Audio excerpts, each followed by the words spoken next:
but sometimes I still get unwound.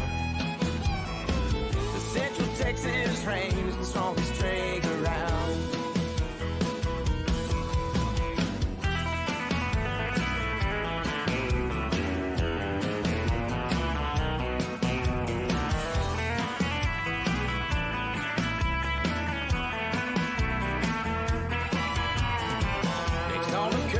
I first got clean, I say hello to some of my friends. I might stop by the Guadalupe Dam, jump in that river for little plans. I can't forget about Luke and Bob, I packed my guitar this time. The picker circle starts right at 3, and playing with them guys gets me high. The Texas Hill Country.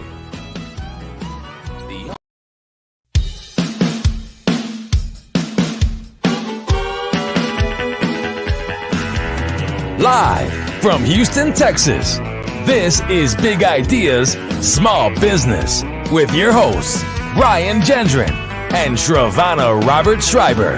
And now, the music of Max Flynn. Starting to feel a little crazy again. I think it's time I start to pack my things.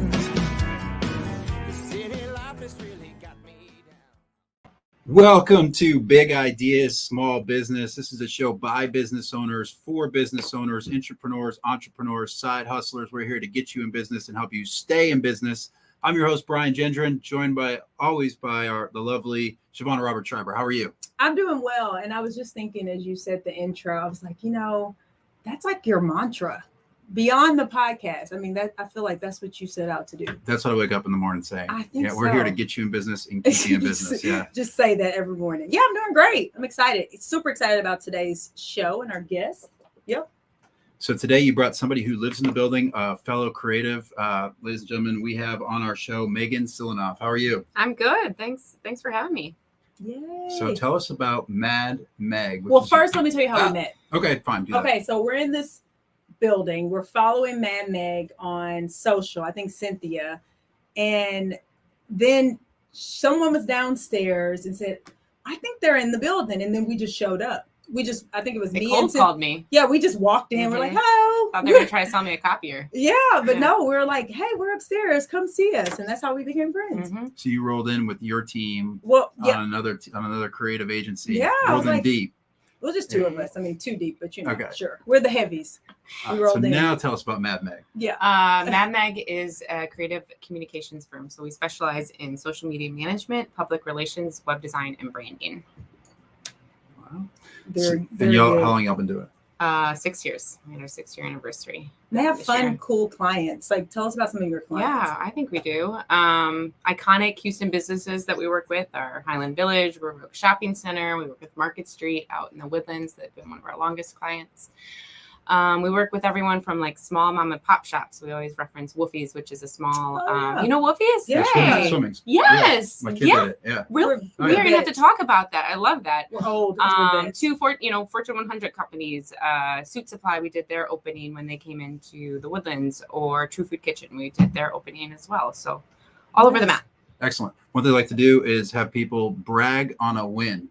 Brag on a win. Recent win. What's a recent win? Our digital director is going to have her 5-year anniversary tomorrow. So that's awesome. Erin Spolsky. So I think that's definitely. So you're one step ahead of me, because the second question I was going to ask was brag on one of your people, but you did both in one. Well, can I brag on Catherine since she's taping this? Sure. Yeah. Who's Catherine? Where's she's right here. Catherine is our wonderful PR director, and everyone on my team is a win, which I think we'll get into today. Yeah. But she's crushing right now as well. Excellent. So it sounds like you guys are doing good things. You got a good team behind you, getting big wins, some awesome clients. So we got a lot. We have engineers. They have Market Street. I mean, they're fun. We have some more earnest clients. Industry. There you go. Like it used to be non-sexy. Then we thought that doesn't win friends and influence people, so that we changed it to backbone industry clients. Yeah. I think we've changed our thinking around that though too. I think I always, in my pitch, it used to be like, we don't work with oil and gas firms or things like that. But I think over the years, we've learned that these non-sexy clients or these earnest clients are not necessarily bad clients. No, Maybe the not work at all. isn't as exciting, but they work from 9 to 5. It's not a lot of they have more reasonable expectations. They don't. Everyone thinks they understand social media because everyone has access to social media. Sure. These more earnest clients tend to listen a little bit more, and so we've kind of changed our thinking on that as well. Yeah, we've talked about that. Yeah. So what's interesting is, so like you said, Brian, so Meg has a team full of winners. Hi, Catherine.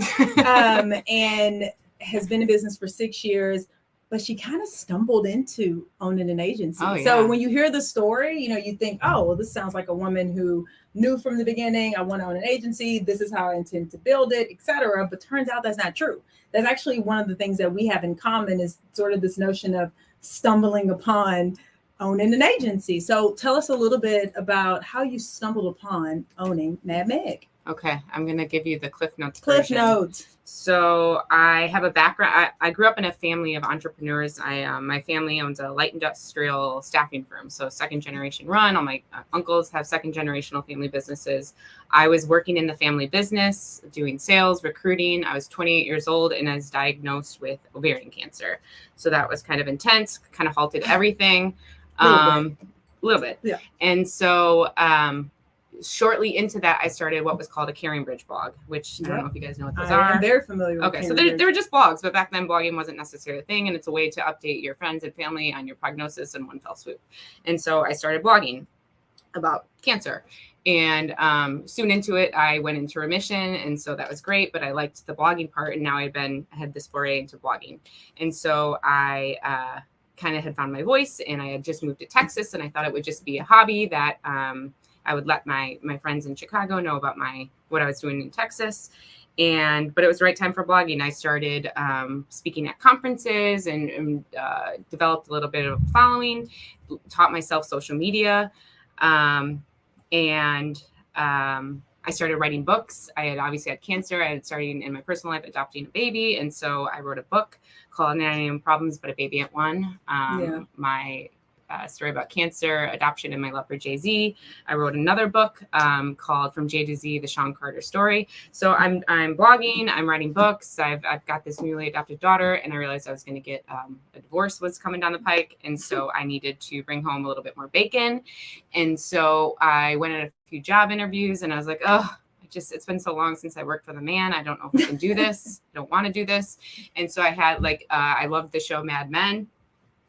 Which was ending. My name's Megan, Mad Meg. And I thought I just should brand myself and see if I can get, 1 client, 2 clients, and just enough to pay my rent.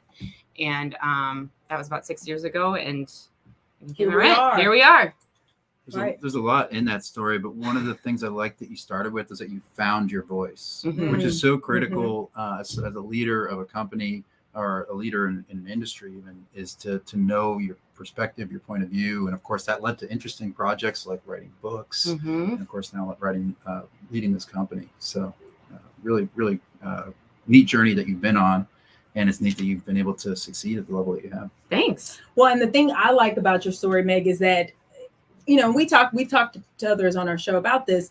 Some people have a journey to entrepreneurship or entrepreneurship in that case that's planned. They have vision boards and journals, and they are very intentional about how they get to business ownership. And I feel like those are the stories that at least I hear more of. It's rare that I hear a story about someone who really did stumble upon it and it turns out to be successful and sustainable. Because at some point, even if you stumble upon it, you have to put some rigor and some systems around what you're doing, who you're hiring, etc., for it to work. And you mentioned these rock stars on your team.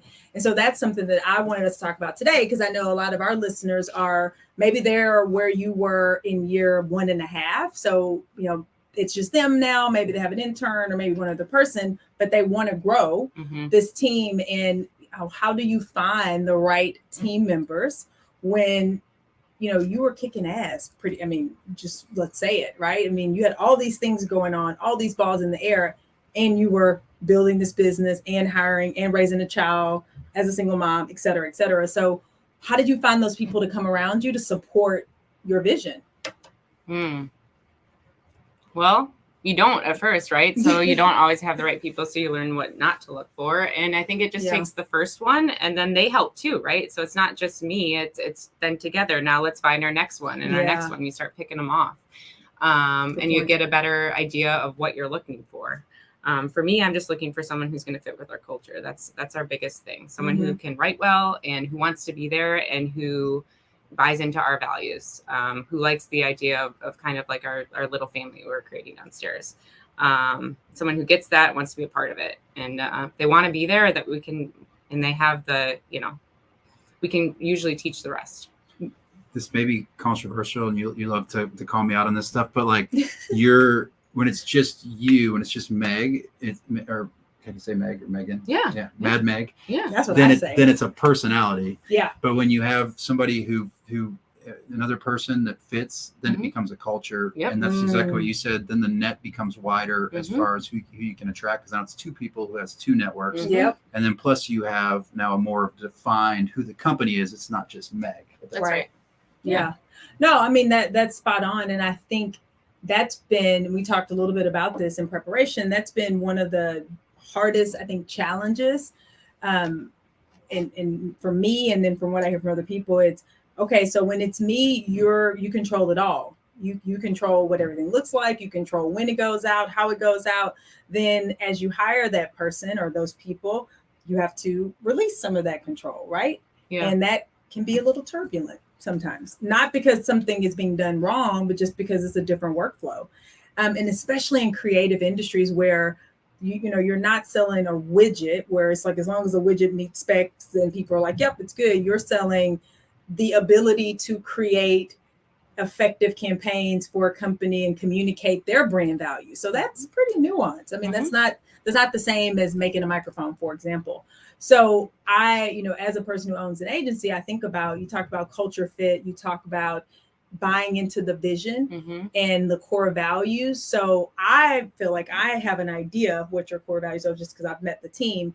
But for those that maybe this is the first time they're meeting madmeg, what would you say are your sort of top 3 core values as an organization? I think we have them on our website. I wish I could remember them off the top of my head. I think just like a team, right? So I feel like when someone's about to go on vacation, where everyone's getting them out the door so that they can enjoy their vacation, and everyone's going to pick up whatever slack that leaves for other people. And someone, again, who like sees the value in that. Yeah. Someone who wants to cover for someone because they know when it comes back around to them that it's gonna come back around to them. Design. Having it just, again, the culture is big, but you also have to be talented. Every single person downstairs is incredibly talented. So just being a creative in terms of being able to write creatively and just have an eye for design. Yeah. Because we have 3 different verticals, but they're all very intertwined. And so, having a little bit of versatility and depth. And what is our third value?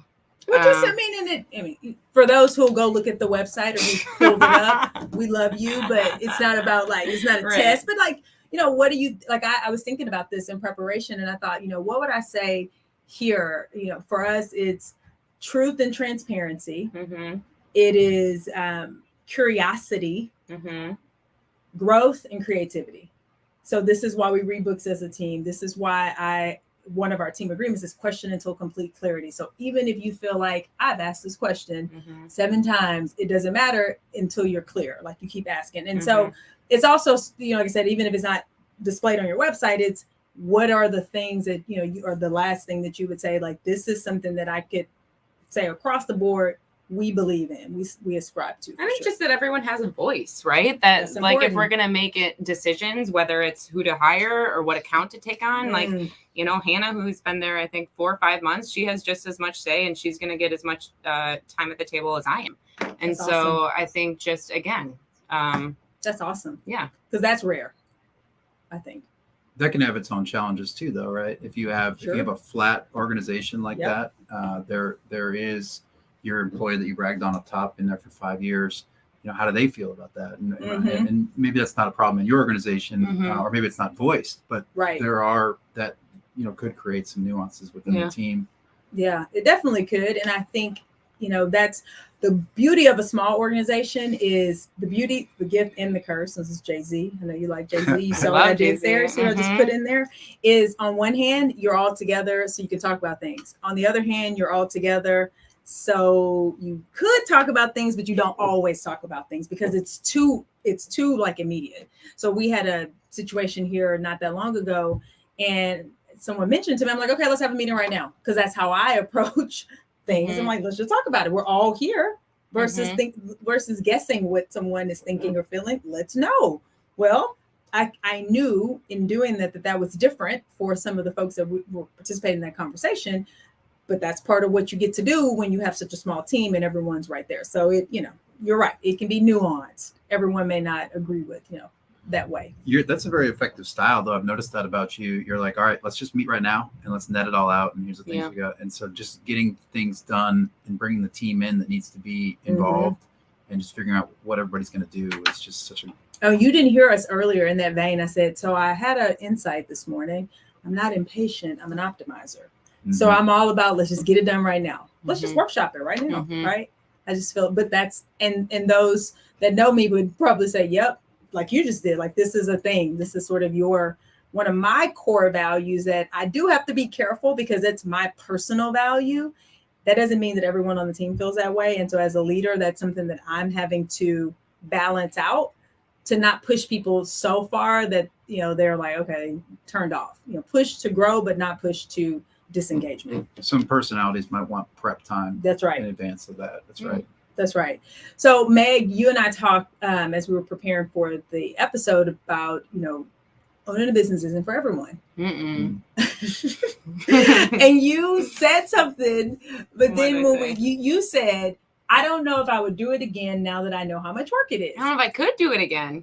But then later in the conversation, I said, well, we talked about the last, year and a half and the challenges that have happened, pandemic, et cetera, and how many businesses and business owners did say, you know what, I'm out. And no one would question if you decided to be out because of COVID and all the challenges that came economically, but you didn't. So I said, well, why didn't you?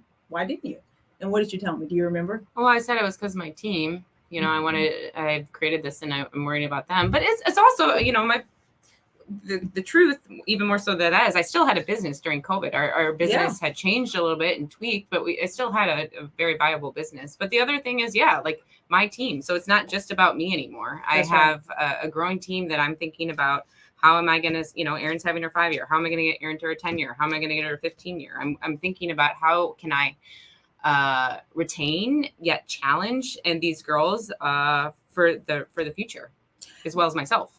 Yeah. So Brian, we've talked a lot about this, about, the team that is, core team that, there every day, like you said, that's going to grow with your firm, hopefully, versus flexing and scaling up or down, as you need it by project. So that's interesting because I feel like in the creative space, it's rare that people stick around that aren't like obviously the owner or, co-owner for that length of time. So that's pretty remarkable that one, you even envision 10 years, 15 years for Erin, for example. Yeah.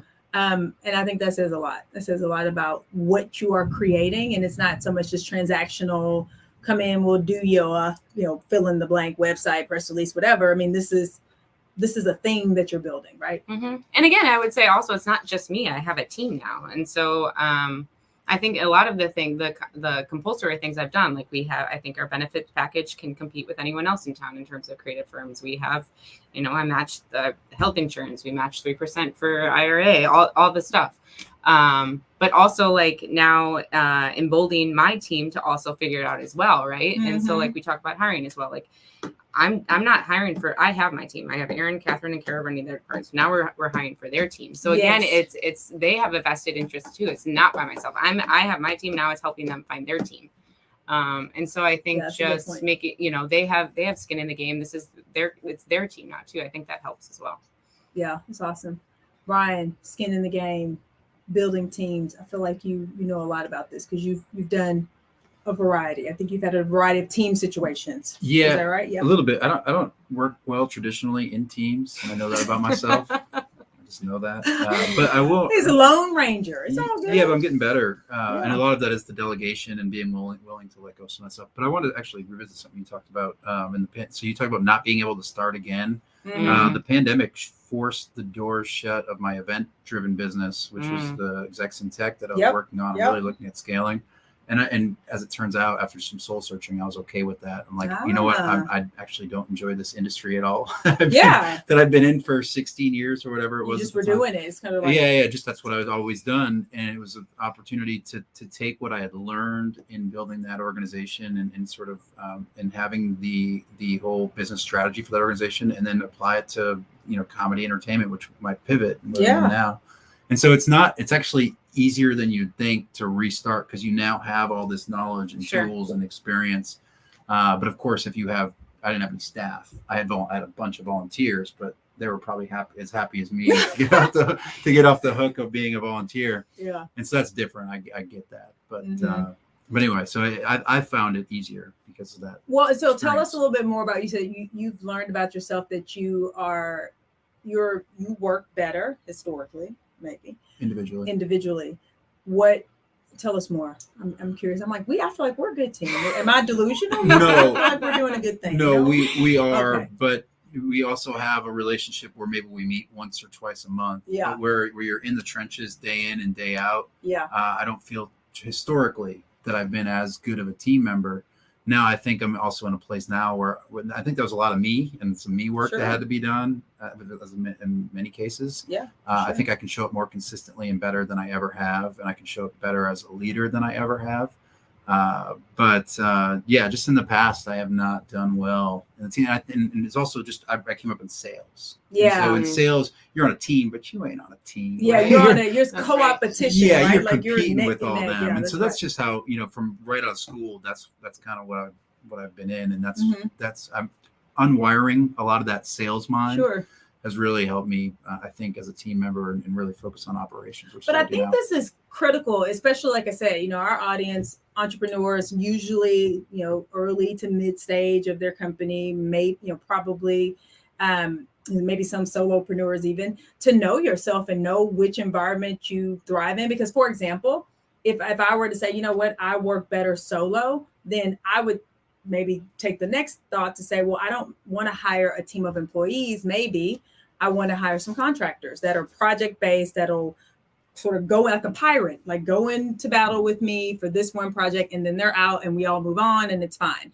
Versus someone who says, I actually thrive in a team environment, and they maybe should really consider building a team. And I just think sometimes people don't take the time, especially when you're going fast, to think about, but what do I really like? Like, how do I like to work? Because you get to decide. There's no right way. It's up to you, but you got to know what you like and know how you operate first.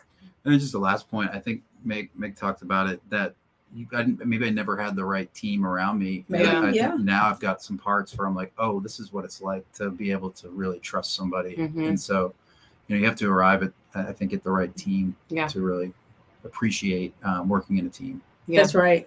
I had 2 points on that. I always feel like we never have enough time.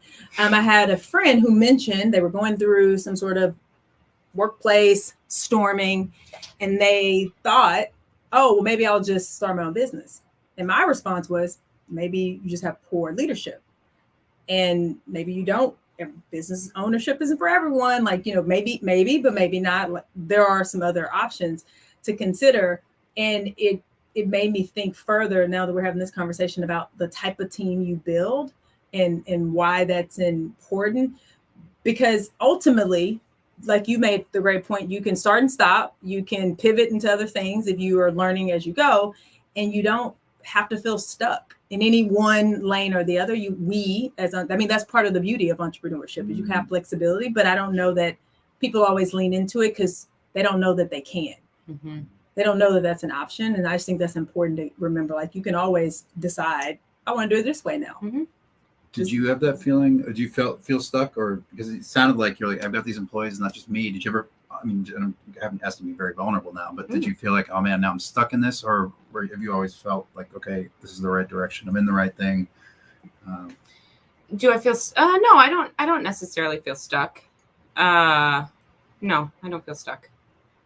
I feel pressure.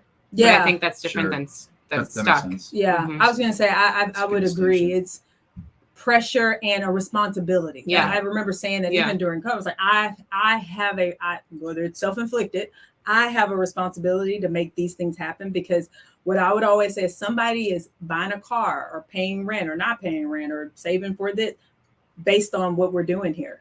Like, Yeah. that's how serious you know what I mean? So while I may be like, it's okay if I do X, Y, and Z, now that I'm at this point, I have a responsibility to be thoughtful, at least, about how I proceed. Now, I still have a choice, but I need to be more thoughtful than if it's just me, because it's not just me. Like, that is the reality. Yeah.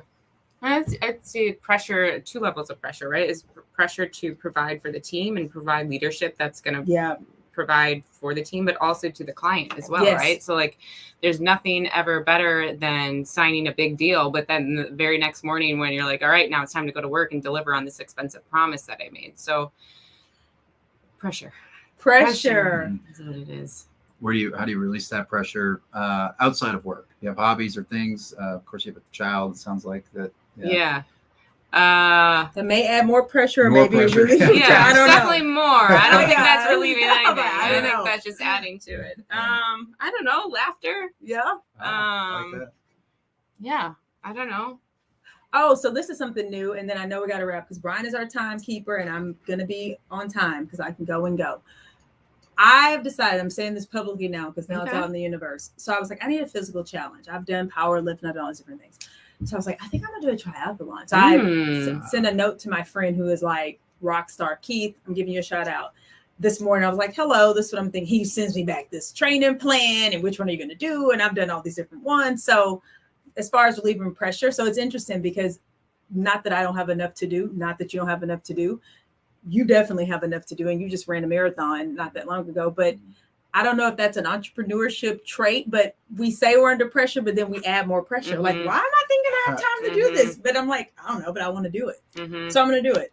Awesome. Stay tuned. But what do you think about that? Final thought on this pressure. I like the topic of pressure. Pressure keeps us moving. Yeah, like, because it's a thing. Like, we add more because you say that, and then you'll go busy inside. people get more things done, right? If you have 8 things done to do versus 1, you might not get that one thing done. Yeah. I also think I handle pressure well. Likewise. So I think it works. I think it works for me and for probably a lot of business owners. What's your excuse, Brian? Because you do a lot of different things. Yeah, I stack it all on there. You do. It keeps me busy. I like to maximize the hours that I have in the day. One of my favorite things to hear or to hate is when a young person's like, I don't have enough time. Right. Yeah. Tell me more. Tell me more. Yeah. You don't have kids? Okay. Yeah. I've got 2 kids. I'm jealous. I had to pull the plug on my ambition. Injury, because I had an injury, so I couldn't do the triathlon. But announcment here. I started cycling, instructing, training for a lifetime. So cool. Oh, awesome. See, this is what I mean, right? Yeah. I mean, we have to keep doing something. Well, and it's pressure, and we need to have a whole show on that. I think that's what I'm going to wrap. So if you're listening and you have ideas or topics or prompts, send them to us, because I do think there is something to this. There is something to a personality type, archetype, whatever, that, like you said, it keeps us going. But we add, and then there are people who have 2 things and they're overwhelmed. And it's just a difference in people. You need all kinds of people. I'm not saying one is right or wrong, but I think going to the knowing yourself and then designing your business around that knowledge is key. And I just think that there's something to that. There's something to that. Build, adding self-inflicted pressure. Absolutely. Any closing remarks from Megan? You're our guest. We talk to each other all the time. Yeah, where can we find you? Yeah, what's happening? Find me on Instagram. So my personal handle is just my first and last name, Megan Silianoff, and then madmeg. So not creative, right? That's like me. Right. It took me a long time to think of that. And then madmeg is We Are Madmeg. Oh, when are you writing your next book? Oh yeah. No pressure, but what did you? No, I'm not. Maybe after madmeg. I ain't got time for that. Should we issue a challenge? Maybe a pamphlet. Maybe it's not a book, but it's a pamphlet. Can we write a pamphlet? Okay. Yeah. What do you want me to write a pamphlet on? I don't know, Okay. but see, pressure. All right. Stay tuned. I'll announce what it's going to be on my Instagram. So, author, entrepreneur, cancer survivor, mom. mother. Yeah, all the things. Megan Silianoff, you've been a terrific guest. Thank you. Yes. Thank you all for listening. Of course. Now get out there and close some business. Yeah. Bye. Central Texas reigns the strongest drink I found. Thank you for listening to Big Ideas Small Business. Follow us at BISB Media and visit our website at www.bisbmedia.com.